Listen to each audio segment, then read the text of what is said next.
We're going to continue with our study of Genesis. If you guys want to close the chat, you guys can do so. That'd be good. So we're going to continue where we left off. We're going to start from chapter 8. The flood recedes. You know, the flood already happened. 40 days and 40 nights it rained. And then the ark came to rest on top of a mountain for several months. And now it's kind of beginning to dry up a little bit. So now we're going to read what happens. Now, let me give you a little brief recap here of what we've read so far and what's going to happen. God had protected Noah and his family from a judgment that was so cataclysmic that all life on earth outside the ark had been destroyed. For 40 days, torrential rains beat on the roof and the ark floated on the rising floodwaters. Day after day, Noah waited. God had shut him in the ark for his safety. But question is, for how long? And when he could finally leave the ark, what would he find? What would he do, We now come to, as somebody once said, the rest of the story. God remembered his own and worked to lead them into a fresh beginning. Gradually, the floodwaters subsided, and after 1 year and 17 days, yeah, take them off. They'd be better for right now. And after about 1 year and 17 days on the ark, Noah led his family and the animals out of the ark onto dry land. It truly was a new beginning, starting with Noah, worship, and with God communicating with Noah and giving a covenant that is still in effect today. Right? So let's see this. Chapter 8. But God remembered Noah and all the wild animals and livestock with him in the boat. He sent the wind to blow across the earth, and the floodwaters began to recede. Now, here already we have a little technicality that I want to clear up. With the wind, he sent a wind. Now, the Hebrew word for wind here is ruach, R-U-A-C-H, which is actually a wind or a spirit. In other words, an invisible force. It's not just a regular wind. Regular wind and evaporation of over 17,000 feet of water would require more than a supernatural force from God, technically. And you can actually read more about this in Psalm 104, verse 7. Now, some implied physical changes after the flood, of course. Everything was changed. Oceans were now much more extensive since they now contained all the waters left. 2, God stopped his supernatural wind, right, sometime earlier. Otherwise, if it have been regular wind, the oceans would have continued to dry out as well. The oceans did not dry out. Otherwise, we'd have no oceans now. Think about that for a second. I'll even paraphrase it. God provided a supernatural wind, his spirit, to dry the land, right? Over 17,000 feet of water. If it would have been just a regular wind, regular evaporation, the wind and the evaporation would evaporated all the oceans. So right now we would have no water at all at this point, 6,000, 7,000 years later. So keep that in mind. There was a supernatural wind.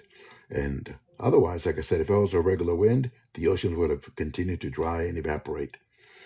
Now, something else, a little more scientific terms, but I'll keep it down to, I try to find synonyms to describe certain things easier for you guys.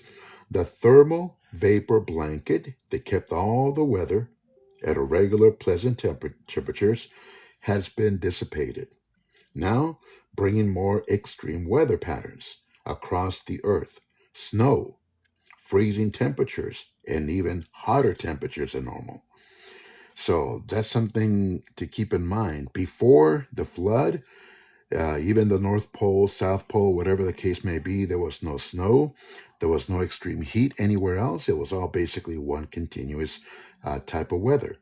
But now that the flood happened, the thermal vapor blanket that covered the earth is gone, So now all the regular pleasant temperatures have gone, disappeared. Dissipated is the word. So now it brings extreme weather patterns. Now you get the North Pole having ice all down to, depending on where you live in the world, and the North and the South Pole as well, in Antarctica, in other words. So definitely, a lot of different changes. A couple more changes I want to specify before we go any further. The environment was also more hostile because of harmful radiation from space, no longer filtered by the vapor canopy that we had before, resulting in gradual reduction in human longevity after the flood. So at this point, people were definitely living less now at this point, less than they were before. The sediments of the earth were being lithified. They were turning into solid rock. This is where we begin to get fossils. Lithified is the term. This becoming the great beds of fossils, bearing sedimentary rocks that are now found everywhere around the world at the same level. So let's continue a little more here. Let me see here. Yeah. Verse 2. The underground waters stopped flowing, and the torrential rains from the sky were stopped. Now, Noah had built the ark because he trusted God enough to obey him completely, right? He continued to trust God while he stayed in the ark. Now, outside the ark, the flood had accomplished God's judgment. After 40 days, the rain stopped falling, and the subterranean fountains were closed. God remembered Noah. He sent the wind, a supernatural wind, to begin the process of making the water evaporate. Now, the people there obviously had already perished in the flood because they forgot God. Remember, Noah was saved in the ark because God remembered him. God never forsakes those who put their trust in him. That's actually, if you ever read Psalms 9, very, very good. That they forgot God, but God never forsakes or forgets those who put their trust in him. That's in Psalms 9, verse 9 through 10, and Psalm 9, verse 15 through 17, if you want to read any further about that. Let's continue. So the flood waters gradually receded from the earth. After 150 days, exactly 5 months from the time the flood began, the boat came to rest on the mountains of Ararat. 2.5 months later, as the waters continued to go down, other mountain peaks became visible. So what's going on here? After 150 days, the water had receded enough so that the ark could rest on solid ground in the area of the mountains of Ararat. That's southern Turkey. The exact location has never been positively identified. The mountains in that area vary from 9,000 to nearly 17,000 feet. As Noah continued to wait, the waters receded until the tops of the mountains were seen. That's from verse 5. While some people consider the Bible accounts of the flood to be a myth, other attempts to verify its authenticity by searching for the evidence of the ark actually still exist even to this day. And some early examples. In 1943, a person named Ed Davis, who was a sergeant in the U.S. Army, developed friendships with lured tribesmen who took him to their village near Mount Ararat. From the village, he could see in the distance something which they claimed to be the ark. Davis reported to have seen in the village items from the ark: a cage door, a shepherd's staff, a metal hammer, dried beans, etc. Now, 10 years later, in 1953, there was a gentleman named George Green. He was an oil geologist. He took several photographs from a helicopter of what appeared to be the ark. Though he had passed away and his photos are not available, more than 30 people have given sworn written testimony that they saw his photos. They showed the ark protruding from ice on Mount Ararat. Interesting facts, right? And then in the late 1950s, there was a guy named Gregor Schwanghammer, claimed he saw the ark from an F-100 aircraft. He said it resembled a huge boxcar lying high on Mount Ararat. Let's talk about a raven and a dove, and let's see what happens here, okay? After another 40 days, Noah opened the window he had made in the boat, and released a raven. The bird flew back and forth until the flood waters on the earth had dried up. Now, a little bit of, I don't know if you guys understand, but a raven feeds on dead matter, on dead bodies, garbage in the ocean. So that's why the raven never came back into the ark. Look what happens next. He also released a dove to see if the water had receded and it could find dry ground. But the dove could find no place to land because the water still covered the ground. So it returned to the boat. And Noah held out his hand and drew the dove back inside. Let me read you a little bit about this. God had told Noah when to enter the ark, right? In Genesis 7, verse 1. But did not speak to Noah once he was inside the ark. Instead, God used birds to show Noah when it would be safe to disembark. First, Noah sent out a raven, a bird that flew away and then I returned. It evidently found food outside the ark. But then again, remember, it feeds on carcasses in the ocean and stuff like that. Then Noah sent out a dove, which returned when it could find a resting place. It could not find a resting place. The water had not receded enough to expose surface to serve the dove's needs. Now, I have a little bit of something to read to you here from a book. Now, this is interesting. I want to kind of share this with you. Many of these extinctions probably took place during the Ice Age. The sharp change in temperatures following the flood, occasioned by the precipitation of the vapor canopy that had maintained the greenhouse effect over the world. It led to the buildup of great thickness of snow and ice near the polar regions, which had never existed before. These eventually radiated out. Hold on a second, please. Page was stuck together. These radiated out to form a tremendous ice sheets, covering northern Europe, reaching down into the northern third of the United States in the hemisphere.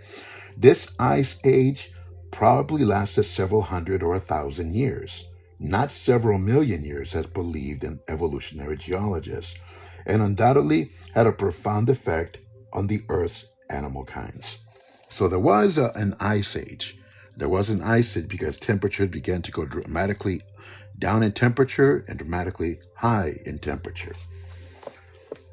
Okay, let me see here. We're going to go to verse 10, 11, and 12 now. Okay, so here we go. After waiting another 7 days, Noah released the dove again. This time the dove returned to him in the evening with a fresh olive leaf in his beak. Then Noah knew that the floodwaters were almost gone. He waited another 7 days and then released the dove again. This time, it did not come back. Noah waited another week and again sent the dove out, right? Out the window. That evening, the dove returned with an olive leaf in his beak. This was the first sign of life from outside the ark. It was an indication that vegetation which had been destroyed by the flood had begun to grow again. Now, a week later, Noah sent the dove out again. This time, however, the bird did not return. It was a sure sign that it had found a suitable place to rest. Noah was now 601 years old. On the first day of the new year, 10.5 months after the flood began, the floodwaters had almost dried up from the earth. Noah lifted back the covering of the boat and saw that the surface of the ground was drying. 2 more months went by, and at last the earth was dry. Now, waiting for God's timing is actually one of the most difficult things that people have to do, right? Noah and his family had been in the ark for about a year. They must have yearned for freedom. They were confined there for over a year. But Noah waited for God to show him when he should leave. Okay, let's go to over here. Let's continue reading. We're going to read this part right here, and then I'll cover some notes. Then God said to Noah, "Leave the boat, all of you, you and your wife, your sons, and their wives. Release all the animals, the birds, the livestock, and the small animals that scurry along the ground, so they can be fruitful and multiplied throughout the earth. So Noah, his wife, his sons, and their wives left the boat. And all of the large and small animals and birds came out of the boat, pair by pair. Now, about a year and 17 days before, God had told Noah to come into the ark, right? Now he spoke again, telling Noah to come out of the ark. What welcome words they must have been, because God also spoke of the new life that would come on earth. All the animals, the birds that had been kept safe in the ark, were to come out and find places suitable for breeding, so that their population would multiply rapidly. In this new beginning of life on earth, Noah directed his heart to God. Can never ever forget God for what he did. Then Noah built an altar to the Lord, and there he sacrificed as burnt offerings the animals and birds that had been approved for that purpose. Noah and his family stepped into a world empty of other human life. It was a world stripped of all the evidence of prior human accomplishments. There were no buildings, no pieces of machinery, no cultivated fields, all gone, all gone.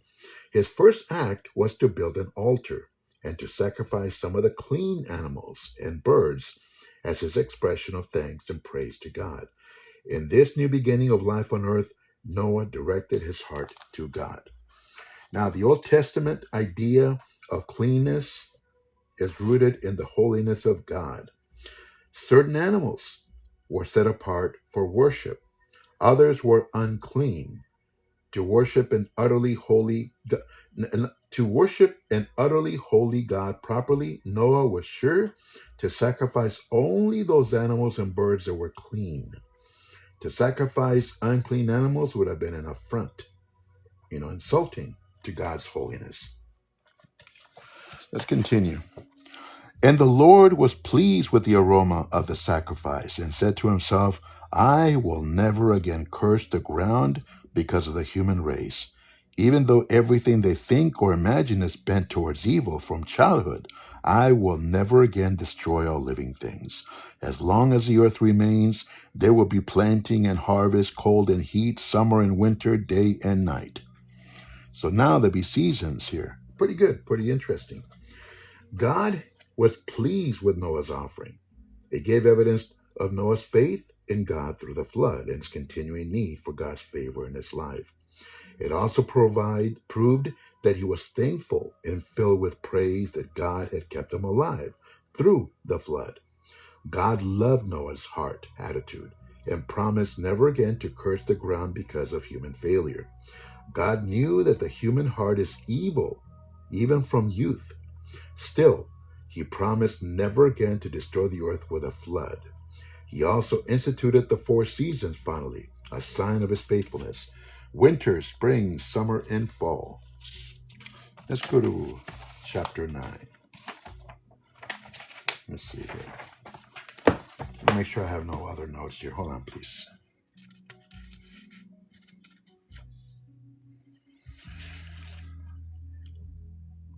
Yeah, let me tell you a couple of little details here.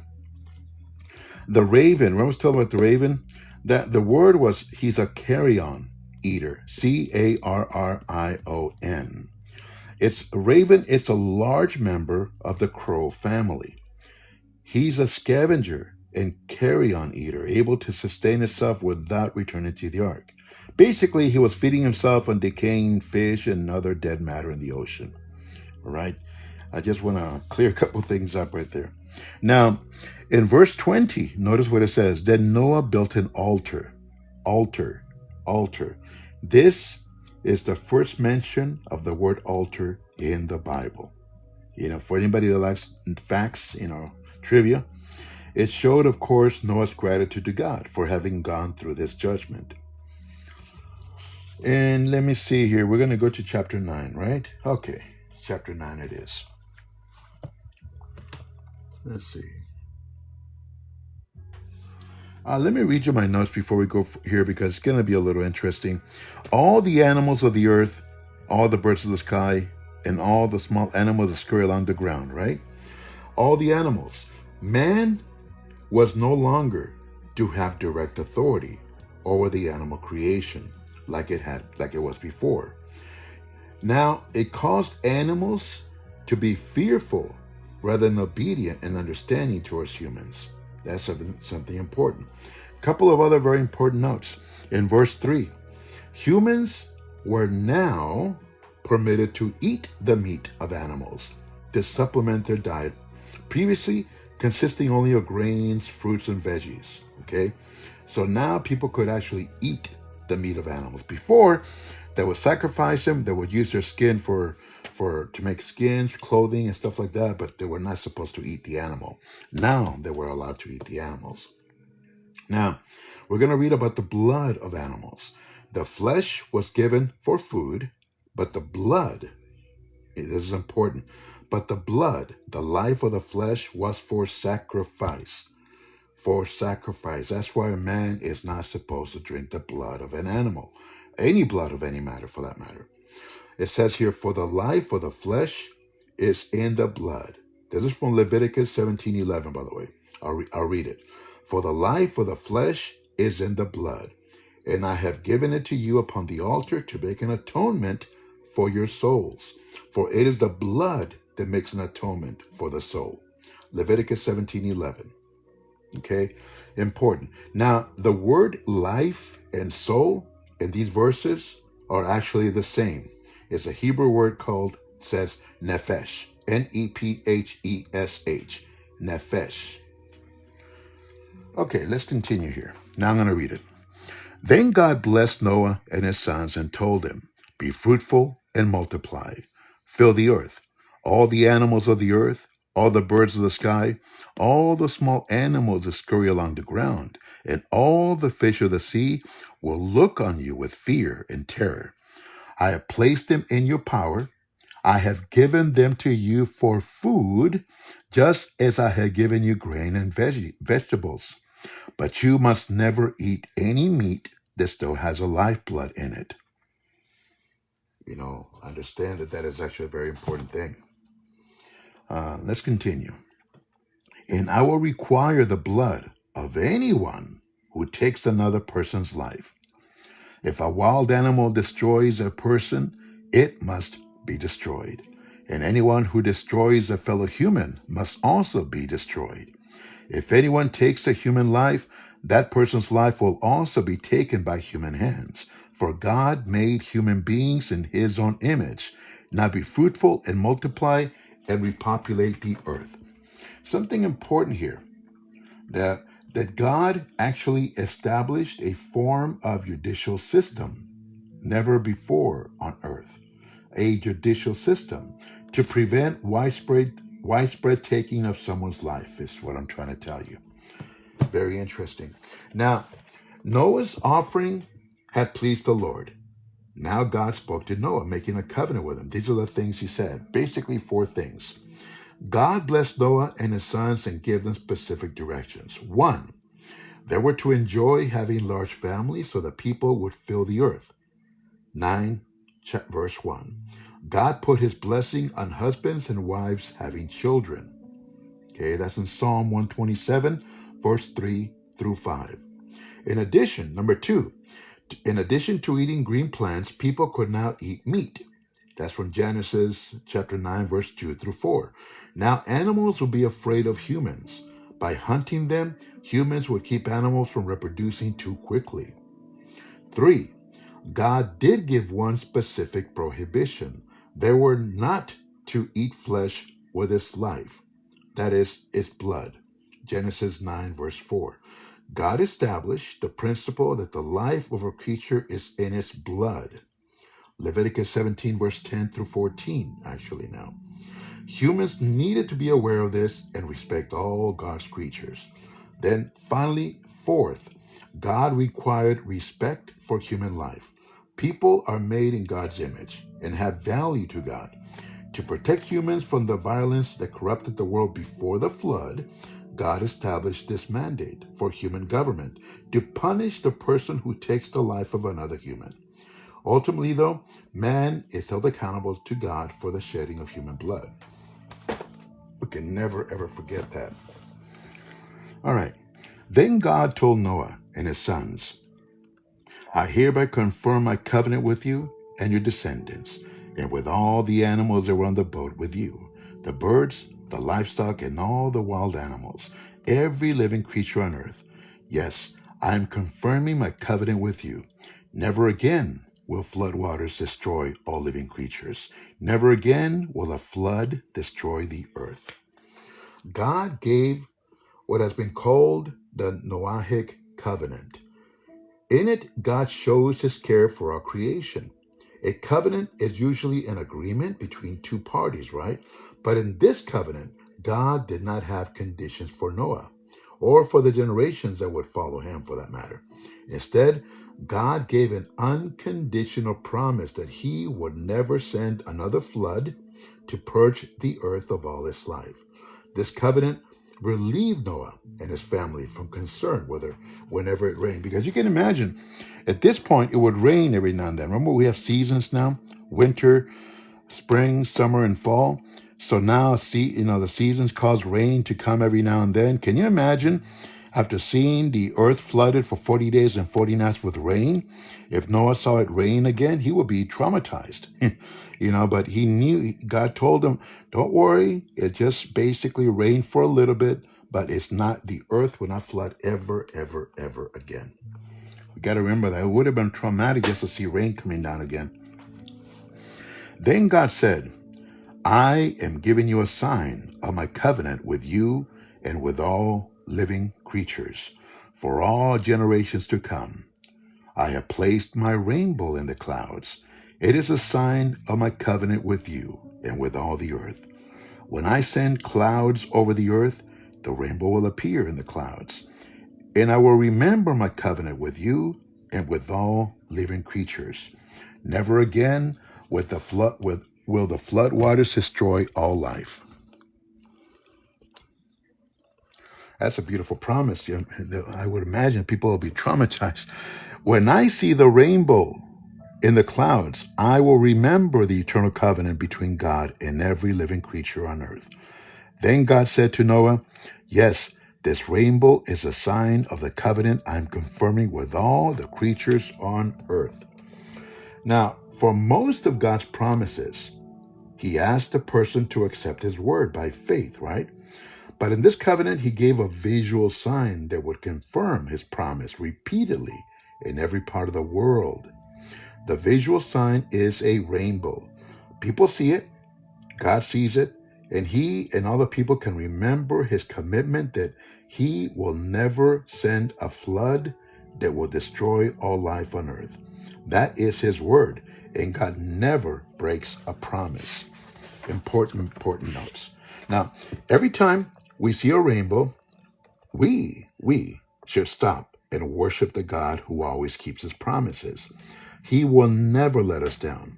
He loves us and cannot be less than perfect in all he does. Besides Noah's covenant, there are 4 major covenants in the Bible besides Noah's covenant. The Abrahamic covenant made with Abraham. God promised to bless Abraham and his family, and through them to bless all people, right? The other covenant is the Mosaic covenant, made with the Israelites as their constitution. God showed the nation of Israel how to live as his subjects. The other covenant was Davidic covenant, made with David. God promised to provide from David's descendants the Messiah to be ruler and savior. And finally, the new covenant made with Israel and Judah. The Israelites had failed under the old covenant, right? God promised a new covenant. This is in Jeremiah 31, verse 31 through 34, and also Ezekiel 36. This was fulfilled in the death of Jesus Christ and the subsequent giving of the Holy Spirit. Very, very important as well. Let me see something. I always want to make sure if I have any other notes here.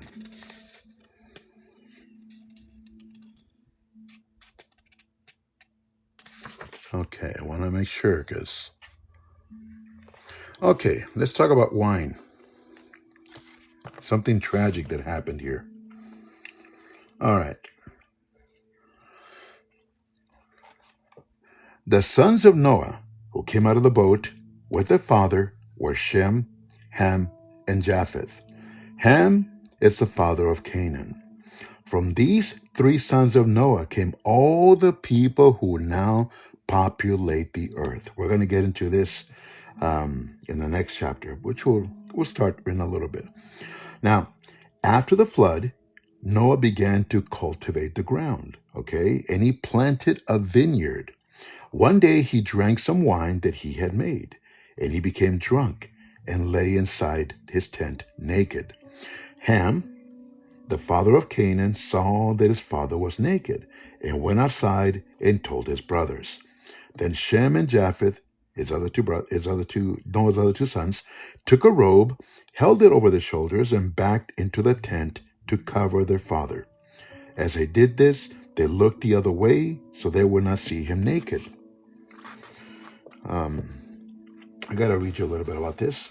Now, in the flood, God had cleansed the earth of corruption, okay? But he had not changed the human heart and the responsibility he had given for each person to make choices, otherwise known as free will. This is part of being made in God's image. Noah, who had walked with God, who had stood alone in a corrupt and violent society, who had trusted God enough to follow his directions in building the ark, filling it with animals and birds, even though he must have looked ridiculous to his neighbors, who had waited patiently until God's time to leave the ark, this man, who was a hero, was also human. He planted a vineyard and made wine. He became drunk and lay naked in his tent. One of his sons, Ham, saw his father's nakedness and reported it to his brothers, almost in a mocking manner. It seems that he did this with mockery and derision. His brothers responded by covering their father with utmost modesty. No matter how strong we have been, we are never beyond the reach of temptation. It's something that we have to remember. We always have to ask to keep us strong against temptation. Okay, let me see here.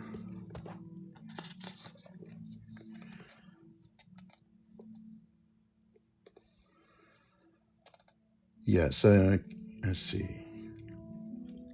Okay, let's continue. Just want to make sure because I have notes in different places. Okay, let's continue with this. When Noah woke up from his stupor, he learned what Ham, his youngest son, had done. Then he cursed Canaan, the son of Ham. Now, ironically, Ham had more than one son, but let's continue. I'll explain a little bit later. May Canaan be cursed. May he be the lowest of servants to his relatives. Then Noah said, May the Lord, the God of Shem, be blessed, and may Canaan be his servant. May God expand the territory of Japheth.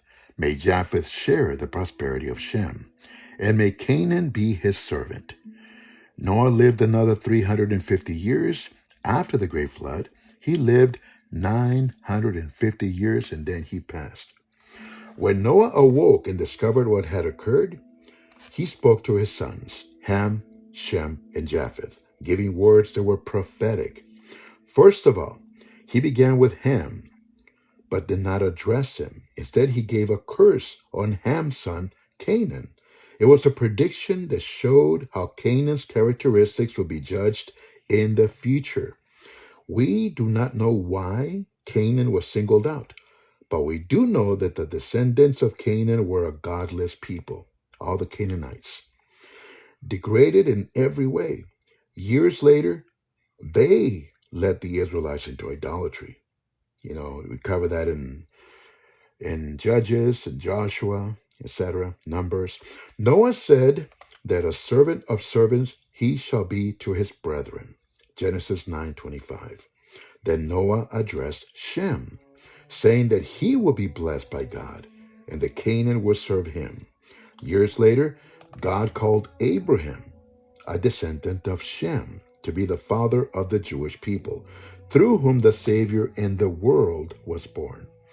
For Japheth, Noah said his descendants would become a large nation. Eventually, the Gentile nations would come from him, from Japheth. They would receive salvation through Christ, who was born of Shem's descendants. Now, every person is dependent on God's grace. For even in our highest moments of faith, we also have low moments when we yield to temptation. God offers us the exceeding riches of His grace expressed in His kindness towards us in Christ Jesus. That is in Ephesians chapter 2, verse 7, by the way. Let me see. Gotta make sure here. Okay. Now we're going to go to chapter 10. I got a couple of notes here that I got to share with you. We're going to talk a little bit. I don't want to overwhelm you guys, but when it says that all the population of the earth will come from Noah's three sons, it's the truth. But I got to break it down in easier terms to digest, because you guys may not know what Magog, what Gomer, what Madai, what Javan, what Tubal, what Meshech, Tiras, Gomer, all these names mean. So I'm going to try to explain this a little bit easier. Now, 70 nations spring from Noah's three sons, from Ham, Shem, and Japheth.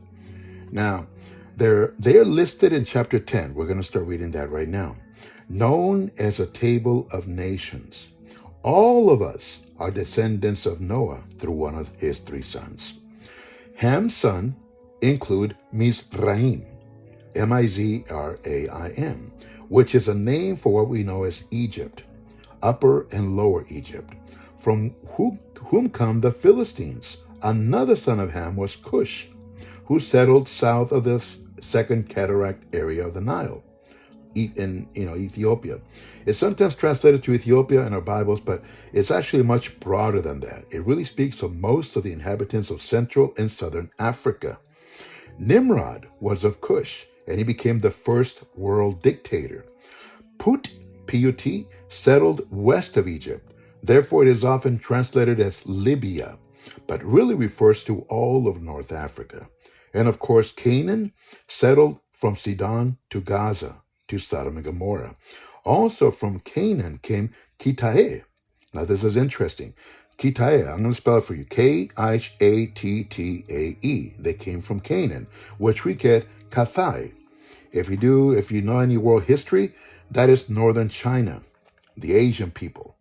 And the Sinites, S-I-N-I-T-E-S, also Asian people from China and Japan, whose descendants are the Chinese. They moved very far east, and because of the separation of the mountains and deserts, they developed their own culture. China is actually one of the few countries on earth that can trace history of more than 5,000 years. They do love their culture. One of Shem's sons was Elam, settling a land known today as Persia, or as we know in the news now, Iran. Other sons were Ashur, Arphaxad, which is important because out of him came Salah, Eber, and Peleg, from which we came Reu, Serug, Nahor, Terah, Abraham, and Joktan. That's the family of Abraham. Lud and Aram, the Arameans as well. The last son was Japheth, whose sons were Gomer. Everybody from Europe, from Spain to Italy to Rome to all of Europe, it comes from Japheth. Okay, I'll give you a couple of different descendants here. Some of the sons were Gomer, whose descendants were Ashkenaz, Riphath, and Togarmah. Magog, which will be very important to us when we get to Ezekiel 38-39. It was the father of the Scythians, otherwise known as Russia as well in Eastern Europe. Madai, who became the Medes, who are the Kurds of today, Kurds. Javan, which is Ionia or Greece, and Tarshish. There are some who link this to be the British Isles or even Spain.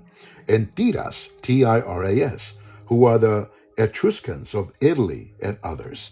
So we kind of find out right there that all the world's nations come from his three sons. Let's continue here. Now we're going to read it here. Let me put this over here. I want to make sure I don't confuse all this. We're going to read did it? Oh, wow. Hold on a second here.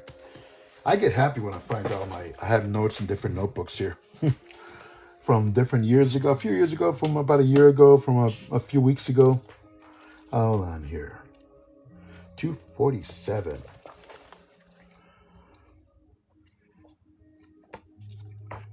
Hopefully you guys are having a good time so far. I don't want to overwhelm you guys. Okay. I'll give you a little more insight into the names right now as we go along. Okay. This is the account of the families of Shem, Ham, and Japheth, the three sons of Noah. Many children were born to them after the great flood. So here we go. The descendants of Japheth. The descendants of Japheth were Gomer, Magog, Madai, Javan, Tubal, Meshech, and Tiras. The descendants of Gomer were Ashkenaz, Riphath, and Togarmah. The descendants of Javan were Elisha, Tarshish, Kittim, and Rodanim. Okay, let me read you this real quick here. The names of Japheth himself, for example, is found in the literature as Japetos, a legendary father of the Greeks, and also Iyapeti, the reputed ancestor of the Aryans in India. The first son, Gomer, is generally identified by Herodotus, Plutarch, and other ancient writers. Three of Gomer's sons are identified as Ashkenaz, Riphath, and Togarmah.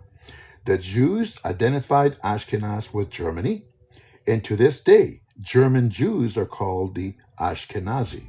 Some ethnologists think that some Ashkenaz has also been preserved under the name Scandia and Saxon, as colonists from Germany made their way into Denmark and its northern islands, and to the western shores of the continent. Other descendants of Ashkenaz remain in the region of Armenia, which according to the Strabo was called Sakasene. Keeping on, a third son of Gomer, Togarmah, is almost certainly the ancestor of the ancient people known as the Armenians. The Armenian traditions themselves claim this. Some have claimed, the Jewish Targums, that Germany was derived from Togarmah. We talked about that. Turkey and Turkestan also have a possible etymological connection with Togarmah. It's a lot of information, but I don't want to overwhelm you guys. Madai, according to all authorities, is the ancestor of the Medes. They settled in what is now Persia, and perhaps were in part along with the Semitic Elamites, the ancestors of the Persians that we know now. It was evidently through this group of Japhethites that the Aryans developed, who later migrated into India to become the progenitors of the Indian peoples from India. A lot of information, people, a lot of information. Let's see. All right, let's continue.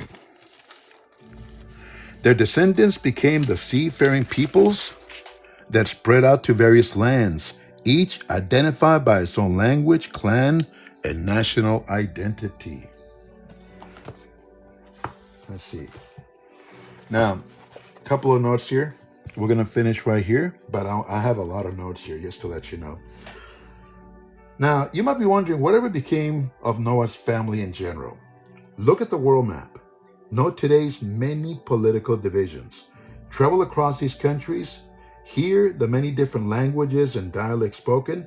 Notice the different customs. Probe their history and the stories handed down from generation to generation. It's actually like a kaleidoscope. It's a visual, very, very, very colorful. And we're going to read in Genesis 10 and 11 next time. God tells us what happened to Noah's family and why our world is broken up the way it is today. After the flood, God started a new beginning with the people he had lovingly created, Noah's sons, Shem, Ham, and Japheth. There were the three from whom these nations would come. Shem had a special place in God's plan, for it was through him that the promised Messiah would come, from Shem.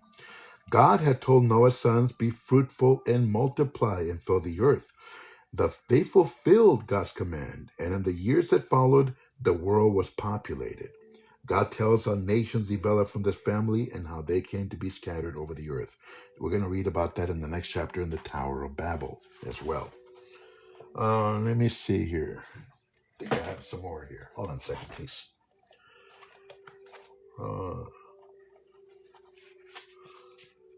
Don't worry, we're almost done. Not quite. Almost. Not quite. Now we're going to read about the Hittites. The Hittites, real quick. We're going to read a lot about the Hittites.